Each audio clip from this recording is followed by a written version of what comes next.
Welcome back to Dad Space, the podcast for dads by dads. Brian's here looking at me. We just recorded Living the Next Chapter, an author podcast. We're back again now to record back to back. Now for Dad Space, he's looking at me like, we're on a different show again? Like, this is crazy. Brian's on the podcast. Brian is a new author. He's a great story. He's a great mission in life. He has a great tattoo. And he is, I would say, a super dad. And I'm happy to have him on the podcast. Brian, welcome to the show. I appreciate it, Dave. Really happy to be here and be a source, if you will, to help other dads and help myself go through this crazy dad world as well. So I appreciate it. So you have this little light in your house who runs around and causes mayhem. His name is Grayson. Can you introduce us to a little bit about the story of your amazing son? Yes, thank you. So Grayson is a miracle child, and I hear people say that all the time, and it has become kind of a, I don't know, just what does that mean? And, there's so many out there, but it really, truly for us in our world, he's a miracle. And what I mean by that is he was, first off, my wife and I tried very hard to get pregnant. We went through a round of IVF. We went through being foster parents to adopt that did not work out. And then we finally tried IVF again in Mexico. When I was living there for work, I was in Mexico in Cancun. And lo and behold, she finally got pregnant, but we were much later in life. We were 41 years old when Grayson was born. But the thing is, he was born very premature. In fact, I didn't even realize this, but there's a term for his weight and his size and his gestation when he was born, and that's a Micro-Preemie. So he was born in Cancun at 12 inches long and 1.5 pounds.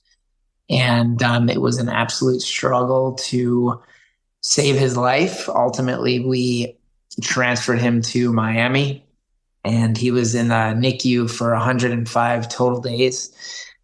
And so he experienced more life than most people do in their life in his first, 3 months of life. And the story progresses because not only did he make it, but he's impacted so many people's lives around the world. And I believe that there's a lot more impact to go. But one thing, I'm not sure if I shared this with you before, Dave, but he also at age 3 was diagnosed with autism. So he's on the spectrum. He's dealing with ASD, autism spectrum disorder. He's got names. Like most people want their kid to have MD after their name, or, he's got OCD, ADHD, ASD, he's got speech delays, all of it, and part of it was from being born premature. And then we found out later that there's a 30% increased chance of developing autism spectrum disorder when you're born at 26 weeks. It's kind of interesting. So He's going to be 7 next month, but he, like I said, has lived more life than most people. Wow. And so he's healthy, everything's like going well, like otherwise he's like growing and he's getting stronger and all that as well. Yeah, he's luckily, I guess luckily is the word, but, because he was born premature, he was awarded opportunity to get speech therapy, physical therapy, occupational therapy, and then get diagnosed at 3 years old with autism, for that to continue.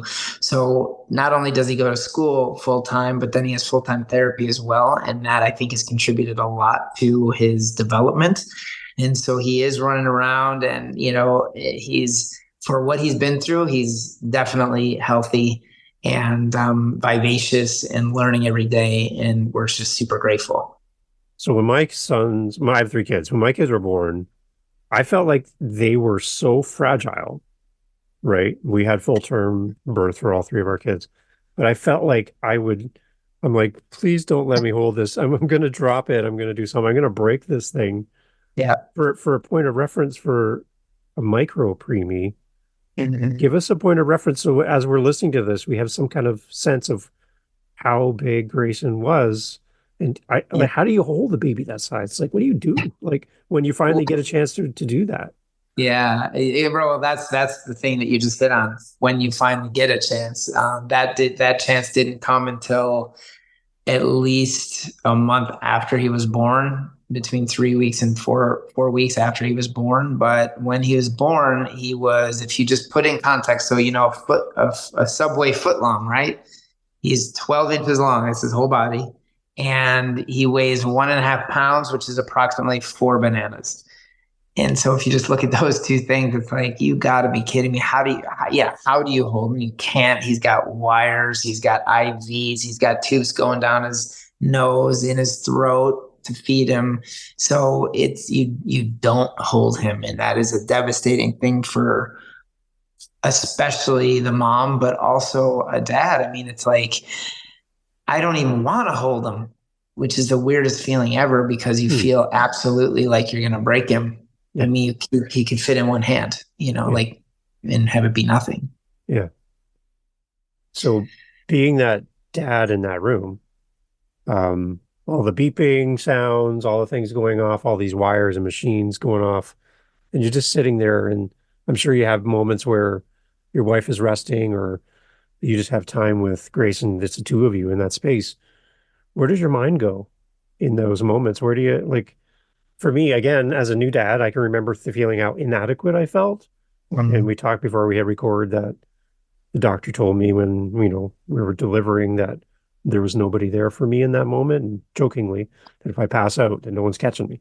So it was meant to be a joke, but it really did strike a chord with me. Where does your mind go as a dad in those moments where you feel so out of control, like there's nothing you can do? Yeah, I love how you created the whole, like, it was a visceral experience for me when you said, there is no help for you. And I can't tell you how was exactly how I felt. In fact, I remember, they delivered Grayson, they put him in the NICU in Mexico, and my wife's body completely started shutting down. So she's in the ICU, my baby's in the NICU, and I'm on the floor going, what the heck is going on? And then the doctor came and said, okay, do you want to see your son? It's time. And I hate this, but it's just, I'm going to speak the truth, is I didn't want to. I didn't want to see my son because of my vivid imagination of what I would imagine it's going to be like in that NICU. I've never been in a NICU before. Nobody has a birth plan where it's like, get ready for NICU, and so nobody in Mexico at that level of care, nobody speaks English. So I had really no clue of what was happening or what to expect. And I didn't want to do it without my wife, but then I felt this obligation because I had family, her mom and my mom were there, and it sounds so bad, but I felt obligated to go and see my son. And I remember there's this little room before you go into the actual NICU, and that's where you scrub up and you put on a mask and like a smock, if you will, that, whatever, like, I forgot the color. It's like this weird blue color, and so then the door opens and it's chaos. You're not alone. You have these nurses, I always felt like they were talking about me because they were speaking Spanish, and I would look over at them. They'd be looking at me and then look away. So I felt super confronted by that. I didn't know what to say to my kid. And he's sitting here in two plastic bubble domes with wires coming out of these, and he's making this cooing sound like a fight for life. And I was sweating so bad because he was in a bed with saran wrap and a heat lamp. And I just remember wanting to get out of there as fast as I got in there. It sounds terrible, but that was my experience for the first time that I met so talk about, there is no one there for you there. I mean, there was literally nobody there for me. And on top of that, I was on display for these people to talk about, is what was going through my head. And your wife at the same time needs you. Right. So now you're in the hallway. Do I go over here or do I go over there? And Exactly. you're trying to balance between the two of them. So how are you as a husband standing up for your wife in that moment? Like, tell me a little bit about that too. I mean, I was an absolute wreck. There were specific visiting hours for both, which is very different in the States, especially for the NICU. In the States, you could just basically, we lived in his room, but in Mexico, you can only see the baby, 3 1 hour slots per day. And same with Diana. And those never coincided, which was a good thing. So I got to see Diana at like 10, and then I got to see Grayson at 11, then I come back at 2, and then but she's so out of it. She has no idea what's happening. Her whole body's shutting down. I remember there was a time where I was like, I don't know if she's ever going to see her son. Like, I really don't know. I don't know if he's going to make it. I don't know if she's going to make it. And I'm supposed to be this big, strong hero. And I felt like the most inadequate, out of place, just failure almost, really. So you were on Living the Next Chapter with me, and we talked about your new book. Mm-hmm. And that's why I have you over here on Dad Space, is I want people to hear your story and then also go, oh wait, there's an actual account of this that we can buy and support you. Yeah. But the interesting thing that we brought out in that conversation on Living Next Chapter is that the motivation for the book is to, again, to share the story, but also to raise funds. Going back to the situation in Mexico and the equipment they have, you are diverting the sales of the book, any profits from the book, towards something very special. And I'd love to kind of talk about that a little bit as well. And then let's talk about the book as well. Yeah, absolutely. Again, you always imagine how, fatherhood is going to be. And, it's funny, that phrase really rung true is, you have your plans and God has his, and it's out of control. It's the first time in my life where I realized I was out of control. I know I've always been, and I always will be out of control, but I always felt like I was in control until that moment. And I was going through trying to figure it all out. But along the way, somebody suggested, hey, your story is so crazy that I mean, it needs to be a book. You should write a book. And, at the moment, we just, dismissed it. But further down the road, as I told more and more people about our journey and our story, they were like, it should be a book. It should be. So everybody was saying the same thing. And finally, I was at church, and the pastor said, what did God want you to do for your life? I never thought about it like that before. And so I closed my eyes and I got a clear message: write the book, speak about it, and transform lives. So in this moment, I just started writing the account of what happened. And the book, Breathe, Eat, Poop, and Grow, started to develop and grow on its own and become an actual real thing that we published, just over 3 weeks ago. And so to be able to put that in writing was the first main goal, was to help other parents that might be going through something like this, just to have that, you're not alone. Somebody else has done something like this, if you're a NICU parent or what have you. It turned out to be like for any parent, but it was originally designed to just have that, the NICU parents that are at 2 a.m. in the NICU, hearing all the beeps and feeling desperate and alone, and like their whole world is crashing around them, to let them know that somebody else has actually gone through this as well.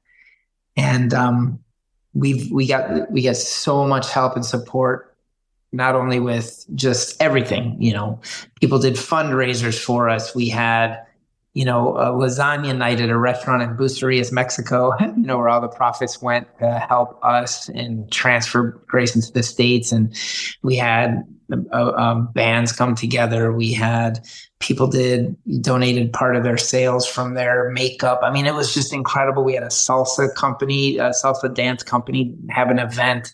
And then there was these plum fund, and people just started donating. And I thought, you know what? There's no possible way I could take any type of money from a profit of this book, and it has to raise awareness, because I didn't realize, but for Grayson in Mexico, they don't have the equipment. So it was Grayson in an open bed with literal saran wrap around the bed with a heat lamp. And that was the incubator. There is no incubator. And so when we we realize the statistics of survival are so different in Mexico and in the States for premature babies. I thought there's got to be a way where we can help give back. And I do envision that day with this mission of writing the book, speaking about it, that we can transform lives, and specifically babies' lives in Mexico, by putting a proper incubator into starting with that hospital. We want to call it a G unit for Grayson, who was born in that hospital. And I envision that day where he's able to say to the doctor that saved his life in Mexico, thank you. And here's a G unit. Let's help some babies. Wow. So what a great way to take a story and turn that to help others. You, as a dad in the hospital setting, in all the 100+ days of being there, you've met some pretty amazing people. NICU nurses, NICU doctors. I know I have NICU former guests on my podcast. I have people who have been in the NICU as a child and now are adults. I've had NICU nurses on, and they're just like superheroes themselves, right? Absolutely. So what kind of things did you pick up on just being in the room with these people, listening to seeing them, how they cared for your son, and the things that you learned just by watching and observing these people? Talk a little bit about, because I know they listen to the show, and I'd love for them to hear from a parent's point of view, what you appreciate about them and what they do. So it's a long list, but just to kind of, as I'm replaying this in my mind, when we got to Miami, so we went from Cancun, Mexico to Miami, Florida. I would show the NICU nurses and doctors the pictures of the equipment in Mexico. And I remember one doctor said, wow, that's so crazy. I remember in school studying the way that technology used to be. And I'm seeing it in an actual picture, and I can't believe it's 2017. It's just insane. But the first thing I wanted to share is that the doctor in Mexico who's in the book, and his name is Dr. Campos in Cancun, they said that with the equipment that he had, he is an absolutely incredible doctor, and he saved Grayson's life. But now after 21 days, he's here in the States. He was surviving in Mexico, but now he'll thrive. I'll never forget that. And wow, I just want to say thank you to Campos, because he is very creative with the resources that he has. And that's why I can't imagine what he would be able to do and how many kids he would be able to help if he had proper equipment.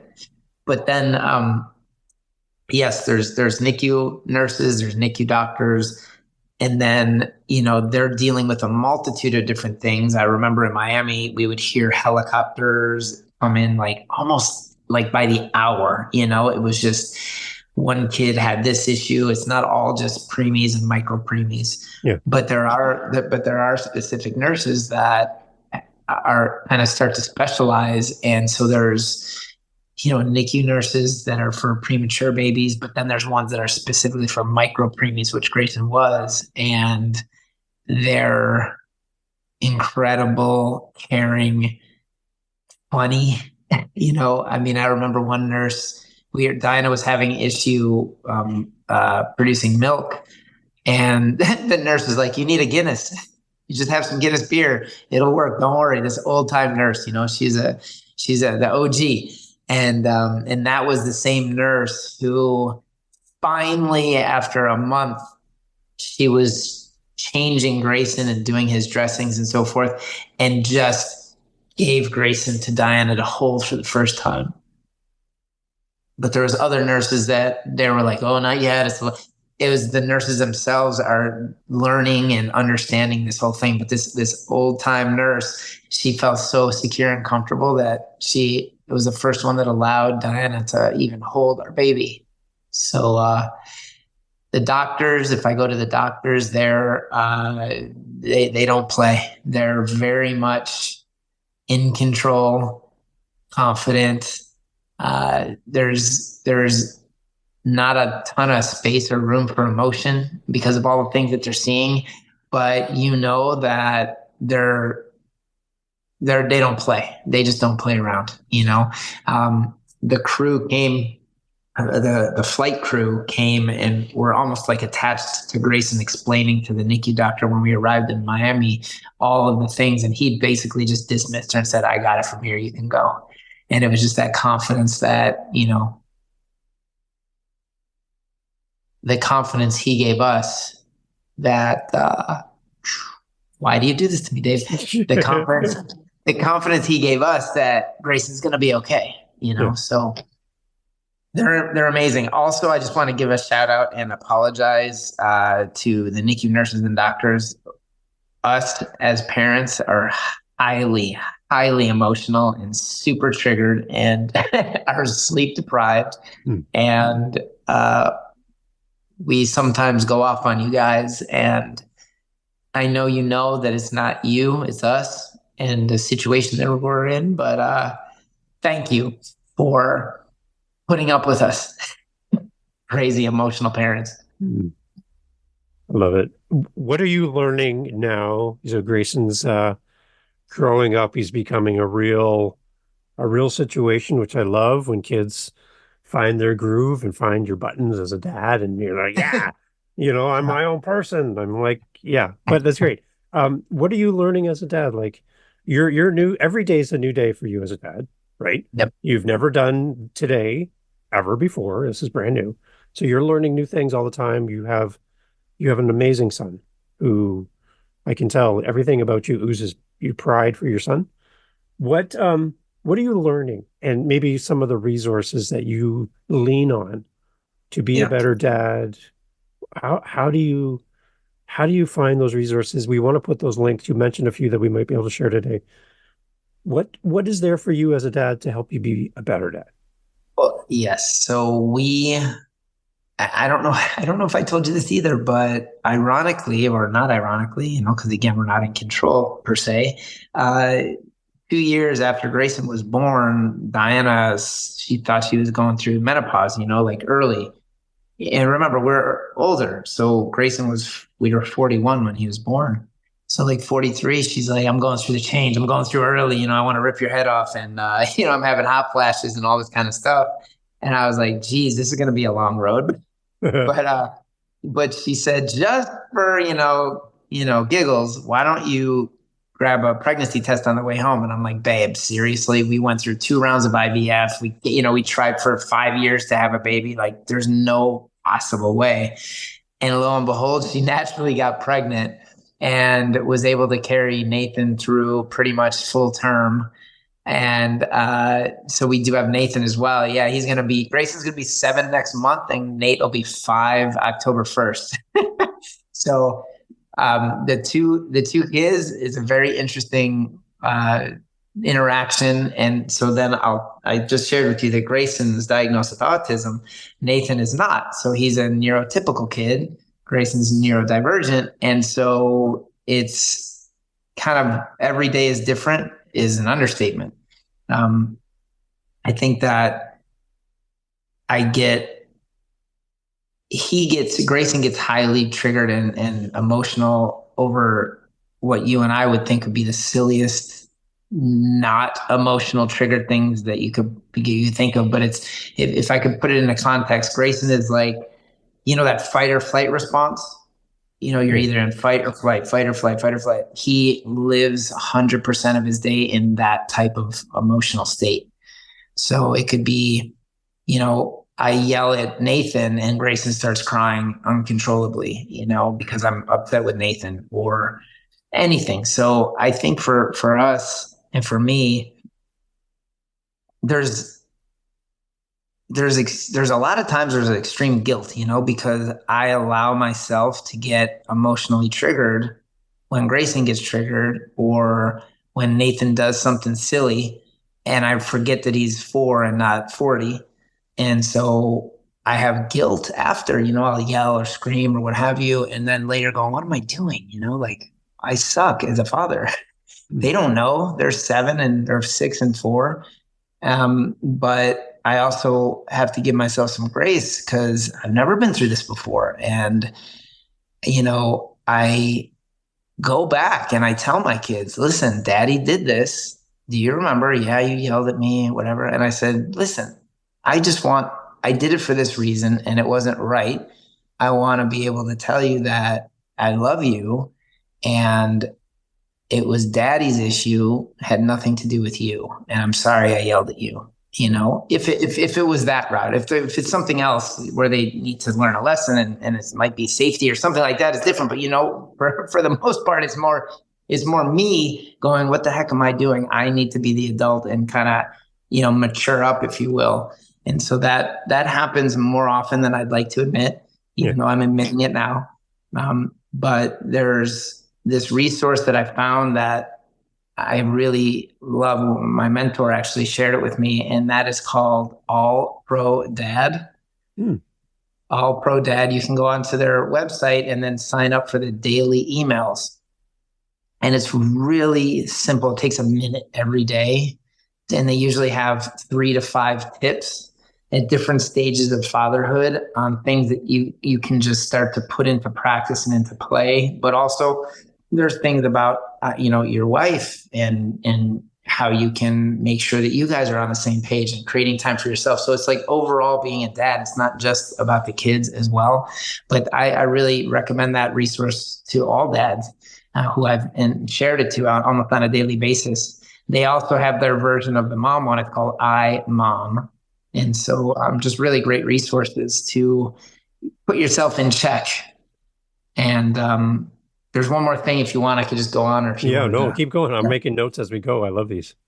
So the other thing is so now we're 40, we're going to be 49 this year, right? And I'm very cognizant of what people who have had kids who are now, their kids are in their 20s or 30s even. And I think it's 100% of the time, which I don't like to quote 100%, but it's pretty much, I'm trying to rack my brain. If anyone said anything other than time goes by so fast. Yeah. In a blink of an eye, they're this age. In a blink of an eye, they're this age. Well, for us right now, I look back and go, okay, Grayson was born 7 years ago. But for me, that isn't like that. It's not quick. It's not going quick like I would imagine it to be. But at the same time, things happen, slowly, then suddenly. So what I'm trying to say with all of that setup is I am very present to when the kids, let's say, can you play monster, which means me running around and chasing them and putting down whatever I'm doing and playing monster, if I'm lucky enough to have one of them want to give me a hug and be in that hug for however long they want to be in that hug, I hang out for dear life, Nathan's at this stage right now, play in my bedroom, daddy. And I'm like, oh, but I have so much to do and I'm going to go play in the bedroom, So I try to really be aware and take advantage of those times, even though it might seem insignificant in the moment. I think later the memory of that is what I'm hoping is something that says, dad was always gave me time and attention. And that's the one thing I've shared with one dad on my show. And he said, well, that's going to be my crying in the shower moment. Thanks, Dave. The idea that there's going to be a day when you shut off the lights, lock the front door and go to bed, but your kids aren't there because they're now moved on to college, university, whatever. They're doing life. And it's you and your partner, and that's it. Like, that's where I'm at. And it's the weirdest feeling to not know where your kids are. I don't know. Did they have lunch today? I don't know.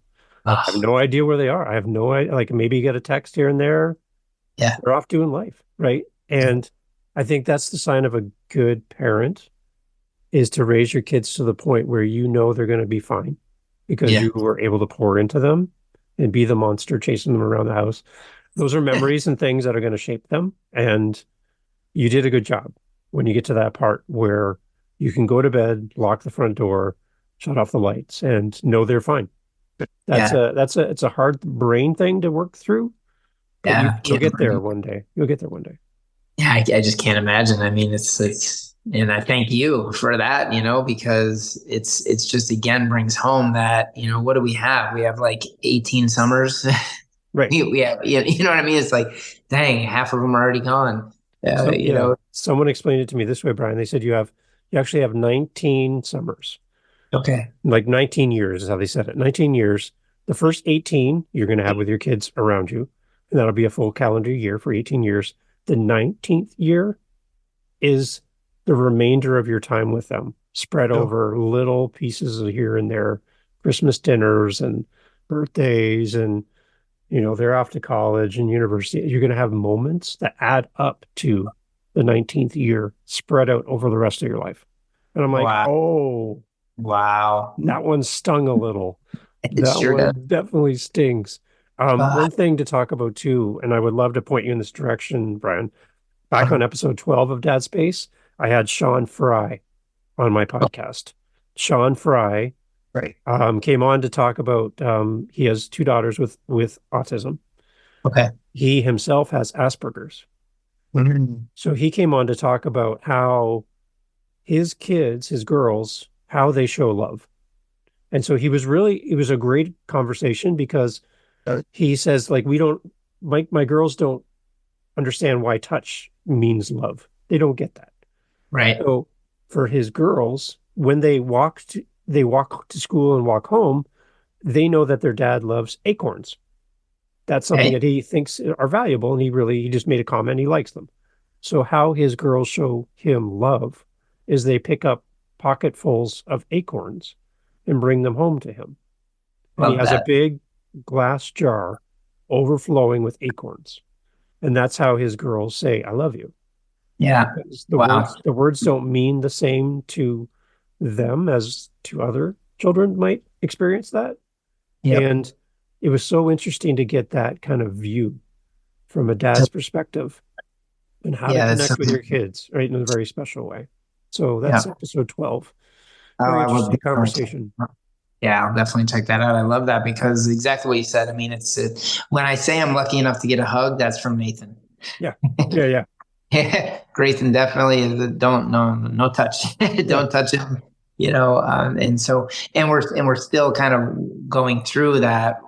You know, how does he even show love or what have you? We haven't really experienced that yet. So, I will definitely listen to that episode. I appreciate it. So as we wrap up, Ryan, again, I've had you now back to back for two podcast episodes. I think we're both getting a little exhausted because we've gone through an emotional roller coaster together, and you Yes. being so open to share your dad journey and your book and all of that as well. I do have one more question to wrap up before we go. But before we do that, your website and where to buy the book and Okay. how maybe we can donate to the cause of putting these amazing medical equipment into Mexico. I love the big picture of what you're doing. But as Thank you. far as all things for you, where do we go website wise so we can connect with you? Yep. So it's my name, very simple. It's brianheilig.com. So BrianHeilig.com. From there, you can attach to my social media. If you wanted, if you're in the States, I guess it would be easy. If you wanted us, like on my website, you can purchase the book in two ways. Again, the title is Breathe, Eat, Poop, and Grow. But it's either, if you're in the States, I can ship it to you with Grayson and I signing the book. And then if you want, just Amazon's so both links are on my website. So Amazon is typically the place. We're also on, Barnes and Noble and Apple and all those different resources. Social media is pretty much just my name. Mostly I'm on Facebook and Instagram. I'm teetering with what is it, TikTok, and that's Micro-Preemie Dad. But the main thing is Facebook, actually. Good. I'm old. I love it. So Brian, as we wrap up, for the dads listening, any last parting words of wisdom from your seat in life and all the things you've walked through to encourage a dad as we kind of wrap up the conversation today? I mean, I think I would take I would give you advice that I'm given often and I don't necessarily take. So it's a good reminder for myself as well. And that is just that, to take care of myself, and yourself, whatever that looks like. I tend to put myself last. I always want to take care of Diana and the kids first, but then that only takes me for so long before I start exploding and then not treating the people I love the most appropriate way. So whatever that looks like to you, quiet time or just getting out of the house or taking a deep breath or actually being in the moment is something that I work on every single day. And so I'm sure if I'm not the only one, but whatever, again, exercise, breathe, yoga, I don't know, take a vacation, get out of Dodge. But yeah, that would be it. So as a listener, if you're listening to this and you've heard the words, there's no one here for you, in the NICU, you've heard that when you're navigating autism in your family, with your children, if you've ever heard those words, then I'd like to counter that with Brian's website. You're not alone. There's someone else there that knows your story and can collaborate with you and be a support for you. So go buy the book, obviously, but reach out to Brian. And I'm sure he'd love to chat with you as a fellow dad. He'd be thrilled to talk to you and share stories and help each other. So, absolutely. Links in the show notes to go reach out to Brian. Go buy the book. And again, let's be supportive. If you can help beyond buying the book, in addition to doing that, please reach out to Brian and let him know how you can help. And let's meet that goal and serve those doctors that do so much with so little. Brian, thank you so much for being on the show. Thank you, Dave. It's been an absolute pleasure. Thank you so much. Hey, thanks for listening to Dad Space. Thanks for hanging out to the end of the podcast. That's a great sign to wherever you're listening to this podcast, YouTube, Spotify, Apple, fill in the blank, that this was a good podcast to send people to. So simply by listening to this point of the podcast, you're helping the show grow. So good on you. Thanks for helping us grow Dad Space. If you want to help us fill our cups over at Dad Space, head over to dadspace.ca. Dadspace.ca, simple website, right? Dadspace.ca. You can fill up our coffee cup, which helps us then to keep moving forward with the podcast, and use our Buy Me a Coffee link over at dadspace.ca. Thank you for being here. Thank you for supporting the show. Thank you for coming back. And thank you for sharing. Because the more dads we can help, the better. We're all here to help each other grow in community. That's what it's all about. And without you, the podcast is pointless. There's no reason to do any of this. So you being here means everything. See you at dadspace.ca.